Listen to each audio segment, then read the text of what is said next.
Hello there, this is FairBinaryOptions.com.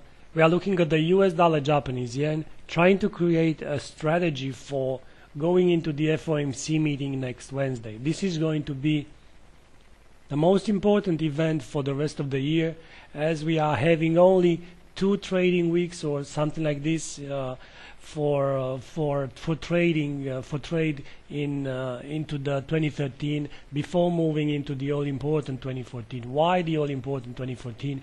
Because forced by situation or not, the Fed will most likely have to taper. Maybe they won't taper in December, but at the beginning of next year, most likely will have such a move. It's going to be the last press conference Mr. Bernanke is going to have in front of the markets before, let's say, before leaving from the helm of the most important central bank in the world, the Federal Reserve. So maybe he would like to make a statement. The statement being, let's start to taper.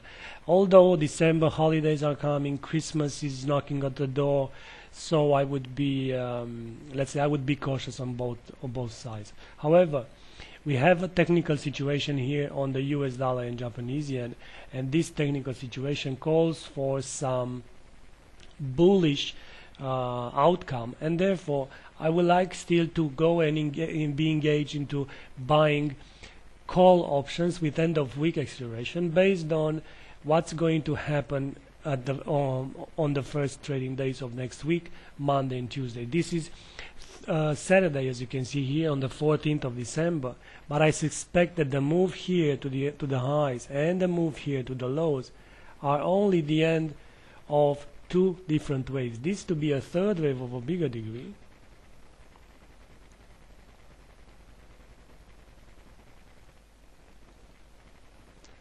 this to be a fourth wave of the same degree, and now what we have here, most likely of a lower degree, this is a first wave here. It is a clear impulsive move, so a first wave extension for this first wave that's to be done at those highs. Now what's happening is that the move that came here to the downside is 61.8.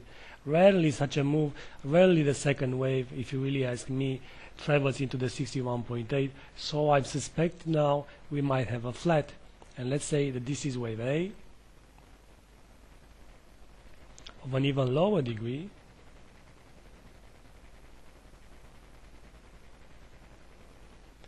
and this move to the upside should be a B wave. Well, a B wave, a corrective wave, as you can see, or as you know, it is channeling too well. Corrections within the waves are almost the same. So we are looking for A, B, and then a C wave to the downside. So what is this? Well, because the B wave exceeds the previous highs or the beginning of wave A, this is being called a strong B wave. Now, it depends very much the level of retracement. If it is between 101 and 123.6, it is an irregular. But if it goes even higher than that level, it is being called an irregular failure. So the logical thing to do is to take a Fibonacci retracement, to measure the length of wave A, and to look for 138.2. So let's just add the level here. So let's move here, edit levels, and let's add one level here, and we'll say that we'll add this one to be 138.2. As you can see, 138.2, and this is being pierced right here with the spike higher at the 103.90 area. Now this already has a problem, because such a strong B wave, it implies that if this is going to be an ABC of a flat, so this to be the second wave somewhere, retrace somewhere around here, we have some minimum rules for the C wave. So this to be the second waves, and we are looking for minimum rules for the C waves out of this degree.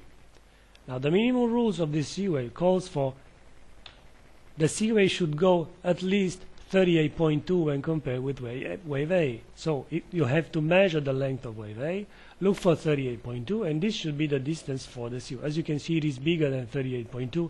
This is something that we can identify with just by simply looking at the wave. It must be an impulsive move, so it must be a five-way structure. So either 1, 2, 3, 4, 5, like this already done, or this is only in the third wave and still needs to go.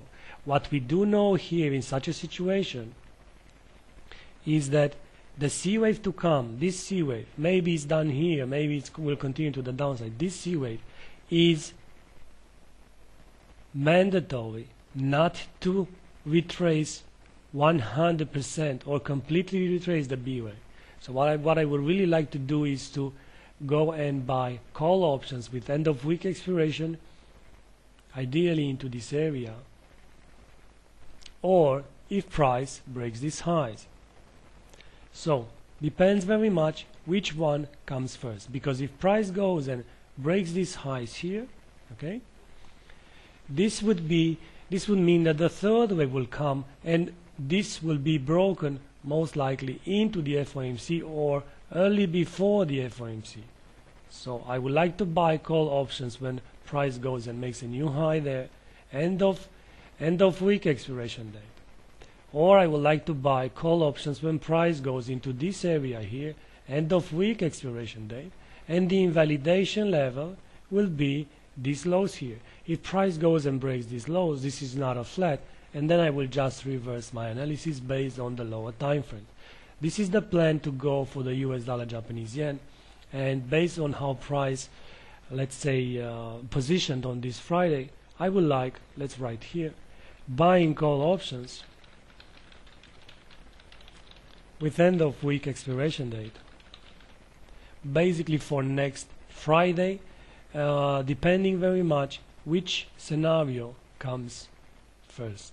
Thank you very much for being here. This is the plan going into the most important trading week of the next of the year. So bye bye. This is fairbinaryoptions.com, and all these analyses are possible due to the help of our sponsor here, Lion Eye.